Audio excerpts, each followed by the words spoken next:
ayun, hello. So, magandang araw sa mga ka-Shih Tzu natin. So, bago tayo magsimula, gusto ko pong, habang naalala ko pa, gusto kong patiin si Ma'am Jennifer. Hindi ko alam kung tama yung pagka-pronounce ko ng apelido po ninyo. Lagru o Lagriw. So, basta yun. So, si Ma'am Jennifer po, taga Nueva Ecija. So, hello po sa mga ka-Shih Tzu natin dyan sa Nueva Ecija. So, nakakatuwa, nakapagkwentuhan kami nung nag-deliver kami. Ako mismo nag-deliver ng package sa kanila. Nakakatuwa, na-meet ko yung gwapo niyang asawa at yung ang gwapo din ng dalawang anak. So, hello sa inyo. Yan. So, sana lumaking maayos po si Matcha. Yan, si Matcha. Matcha po yung name nung kanyang Shih Tzu. Ngayon, para bago mawala sa isip ko, yung mga ka-Shih Tzu po natin dyan sa Bacolod at saka dyan sa Cebu, may nakausap ako kung gusto nila, i-deliver muna yung aso sa kanila, saka silang magbabayad ng payment. Hindi po namin kaya yun eh. Year 2020 at saka 21, may ganyan po kaming senaryo. Na-scam po kami at malaking abala sa pagod namin at saka effort. Nawalan ka na ng puppy, syempre yung ginastos mo pa, kami rin nagbabayad ng sa eroplano, kaya hindi na namin inulit. Tsaka hindi naman namin kayo personal na kilala, wala kaming habol kung i-block nyo kami, hindi ko rin naman nakita yung mukha ninyo. Kaya ang ginagawa po namin, kung tingin ninyo, legit kami, kaya nandito yung mukha ko, kita sa Facebook, kita sa YouTube. So, ito na yung ebidensya na hindi natin tatakasin yung mga umu-order sa atin. So, kailangan na talaga na magtiwala. So, kung tingin naman, katikatiwala naman kami, so nagpapasalamat kami dun sa mga nagtitiwala sa sa aming page, tsaka dito sa YouTube channel namin. Tsaka, ito pa pala, dagdag ko. May mga ilang nagre-request sa amin ng hulugan. Ngayon, ang problema, yung iba kasi Mindanao. Medyo mahirap sa amin, kasi kahit sabihin natin sa Visayas na maghulugan. Pero kung siguro dito kayo, Metro Manila,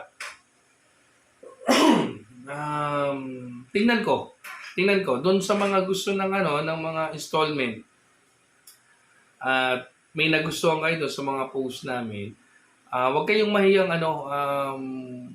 mag-chat sa aming page sa ProPH. Yan. Message nyo lang ako dyan. So, huwag kayong mahiya, magsabi lang kayo. So, madali naman kami kausap. So, ang gusto din naman namin makapagbigay ng saya doon sa mga ka-Shih Tzu natin. So, ayun, titignan natin. Depende na po sa pag-uusap natin. So, ayun. So, mga interesado dyan, mag-message na kayo sa ProPH. Okay, yung pag-uusapan natin, kagabi, pinag-usapan namin to ng mga ilang kaibigan kong breeder. Paano nga ba makikilala yung purebred Shih Tzu at saka yung Pekingese tapos binangga sa purebred Shih Tzu? Kasi kaya nila binabangga yung Pekingese sa purebred Shih Tzu para makuha nila yung pagiging pango. Makatilala muna ko, sorry. So, ngayon, paano ba natin malalaman? Ang totoo, mahirap po talagang alamin. Kasi halos magkapareho yung Pekingese na yan, tsaka lahi din nila yan eh. So, pero kung matagal na kayong pure breeder ng Shih Tzu, lalo na kung mga good quality na Shih Tzu, madali na lang matukoy. Mayroon tayong video dati na tinalakay natin paano malalaman yung pure breed at saka yung mixed breed. Ang ginamit natin example doon, yung pera. Halimbawa, yung 1,000 bill na pera, yung perang tunay, tapos merong 100 pieces ng 1,000 na peke naman. So, ano yung pag-aaralan ninyo para hindi kayo mapeke? Pag-aaralan nyo ba yung tunay na isang piraso o yung 100 pieces na 1,000 ang pag-aaralan ninyo? Ano kaya? Anong pipiliin ninyo? Kung ang sagot ninyo yung original ang pag-aaralan ninyo, tama kayo kasi ganito yan. Kasi kung yung peke yung pag-aaralan natin, pagka lumabas pag yung 100 pirasong peking 1,000 pesos na yun, na pag-aralan mo lahat, tapos naglabas ng bagong peke, pang 101 na siya, patadaya ka pa rin. So, pinaka-the best, para hindi ka na mahirapan mag-aral, isa lang yung pag-aaralan mo. Yung bill ng 1,000 pesos. Yung original lang yung pag-aaralan mo. Kasi yung mga peke na yan, marami yan eh. Maraming klase yan na lumalabas, so mahirap tukuyin. Para hindi kayo madaya, yung original lang ang pag-aaralan ninyo. Pag wala yung detalye ng original sa isang 1,000 peso, peke na yon. Kasi kabisado niyo yung detalye ng original eh. Ganon din po sa pag-aalaga o pag-breed ng Shih Tzu. Ang pag-aaralan lang ninyo, mga ka-Shih Tzu, ay yung pure breed. Huwag niyo na pag-aralan yung mix ng Poodle at saka Shih Tzu, mix ng Pomeranian at saka ng Shih Tzu at saka iba pa. Pwede kayong magkamali. Pangalawa, wala naman kayo, ang pangalawa, wala naman kayo nung nag-breed sila. Kaya hindi ninyo alam yon, di ba? Kaya yung iba nagtatanong sa amin, sir, pure breed ba? Pag sinabi kong mixed breed, anong mix po kaya siya? So, may hirap sagutin yon kasi wala naman ako noon nung nag-breed sila. Hindi ko din naman alam kung yung Shih Tzu ba na ginamit is pure breed. Tapos kung yung mixed breed or yung Pomeranian man o yung Poodle man na ginamit doon is pure breed ba? Oo, madali kong matukoy kung para yung pure breed Poodle yan, tsaka Shih Tzu pinagbangga, tawag nila doon,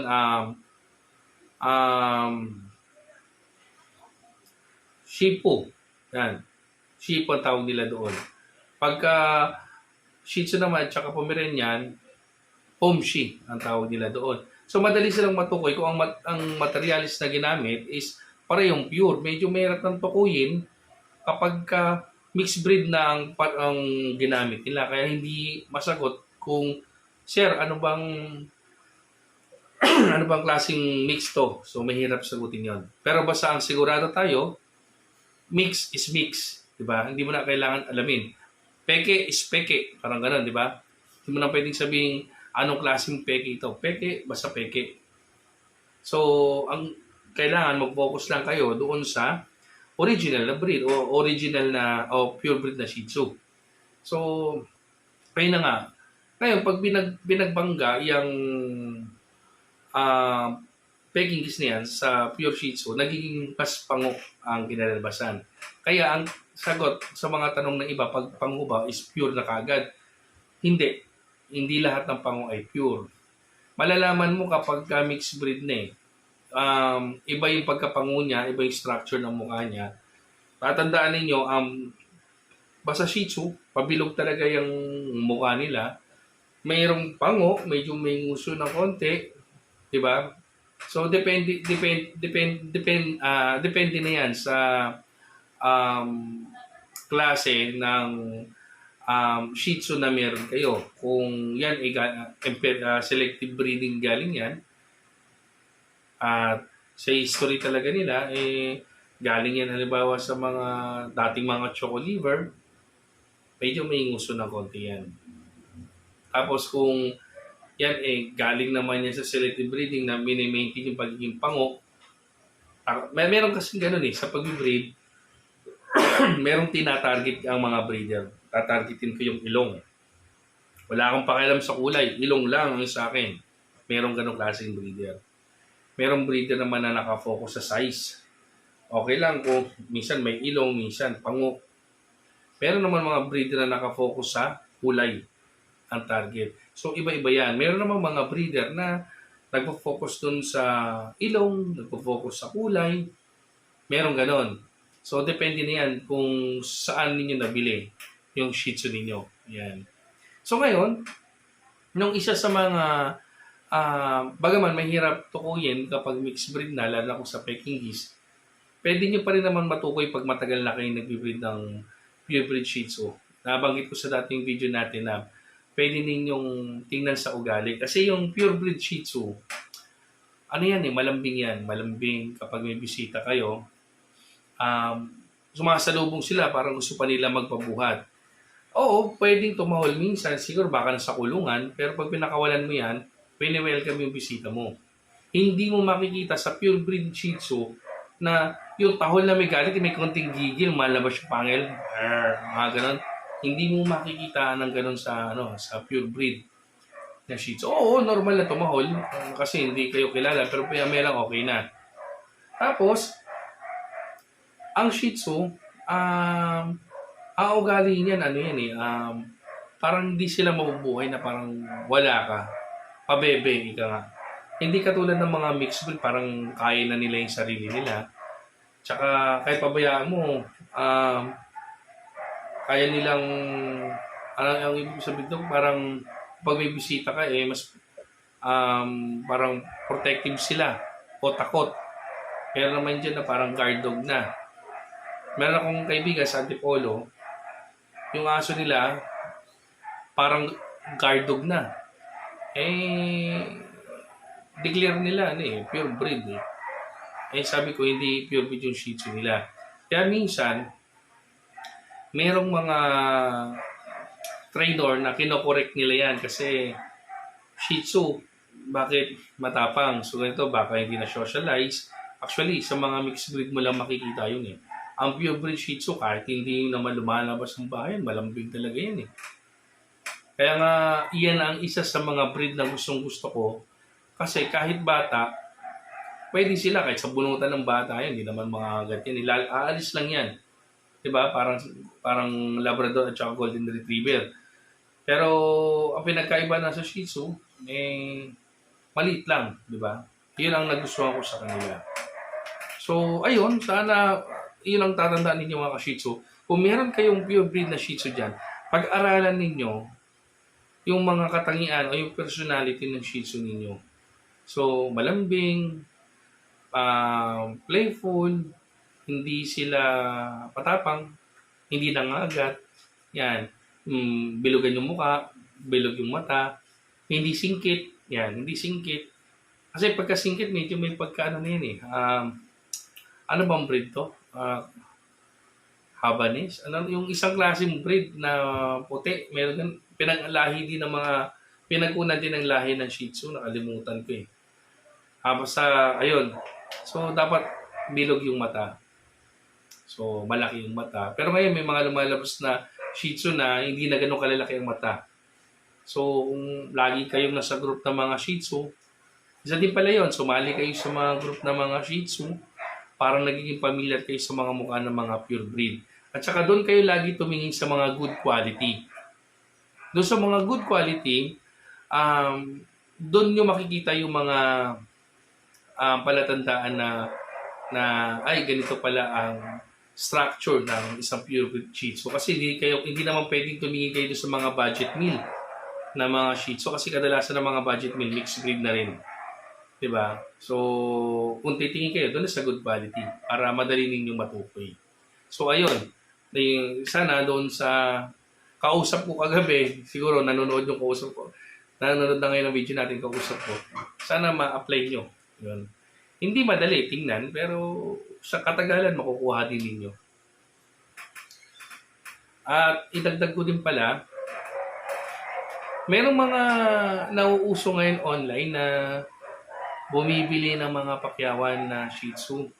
So, kawawa yung mga ka-Shih Tzu natin na ang target nila is budget meal. Budget meal na nga lang. Tapos bibilin pa sa kanila ng 3,000 isa. Marami yan binibili. Tapos, yung bumibili, doon dinadala yan sa, hindi ko mabanggit yung iba eh. Sabihin na lang natin sa Bukawi. Dadalhin sa Bukawi yan. Pure breed Shih Tzu, ito, mura. So, kung ikaw first time ka nakakita ng Shih Tzu, pag sinabing pure breed, may nawala ko kagad na pure breed. Ako nga dati, Askal eh, sinabing Shih Tzu. Akala ko Shih Tzu. Askal pala. Yung page natin na Sapporo PH, pangalan ng aso ko dati na Askal eh, si Sapporo. So, hindi siya Shih Tzu, pambihira, Askal talaga siya. Kasi ang haba ng uso eh, haba talaga. Dahil wala naman akong alam, Sabi pure breed. Eh di pure breed. So, ayun. So, sayang yung mga ibinebenta ng pakyawan. So, ayan. Sana may nakuha kayo dito sa um, video natin ngayon. Tapos marami akong nakikita online na mga issue sa mga breeder at sa mga buyer.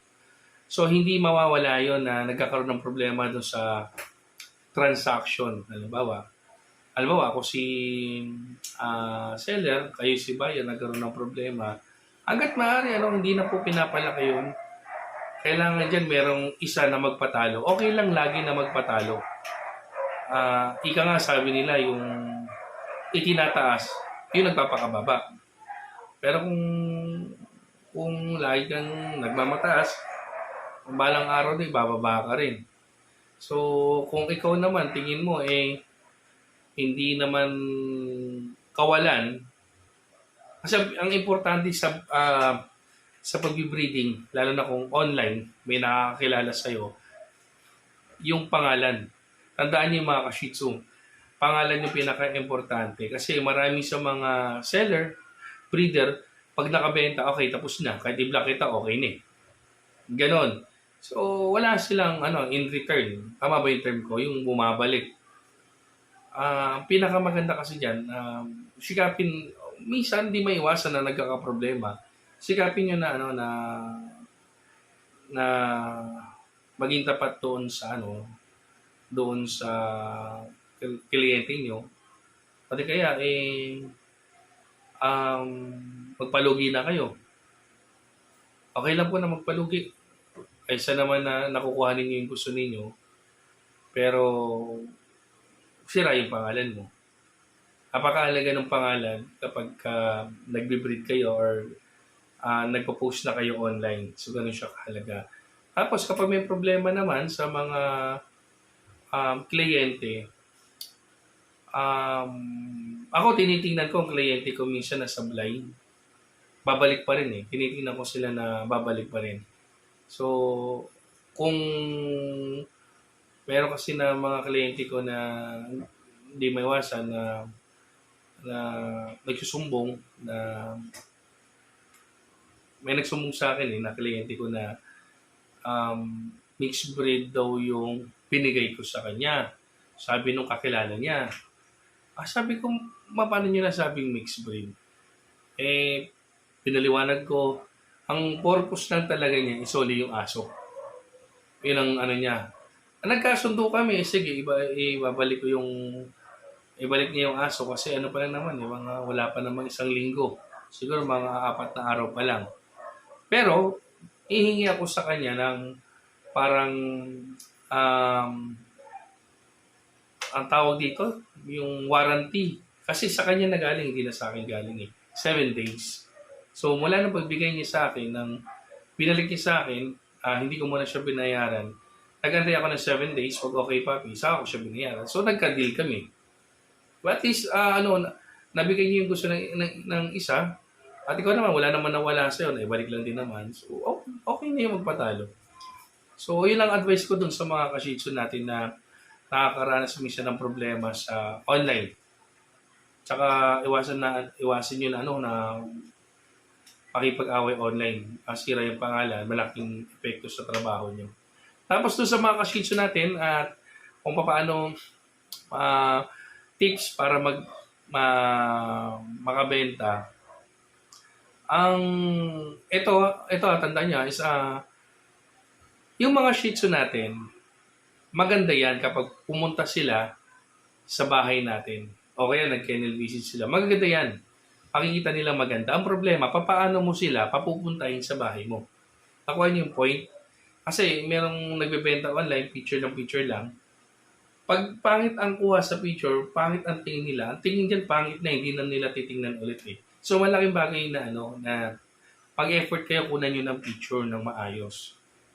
Ako, di naman ako magaling mag-picture, pero natutuwa sila sa picture. Kaya, natutuwa rin ako kumuha na ng picture, mag-picture. At saka ang sekreto, pagka kukuha kayo ng picture ng mga papi nyo na ipopost nyo online, paliguan nyo bagong ligo. So, ayun lang yung yung dadagdagang tips o tip sa mga ka-shih tzu natin. So, ayun, sana meron kayong natutunan sa video natin. Comment lang kung meron kayong tanong. So, muli, doon sa mga interesado na lumapit sa amin, mag-message lang kayo sa Sapor page. Pag-usapan po natin.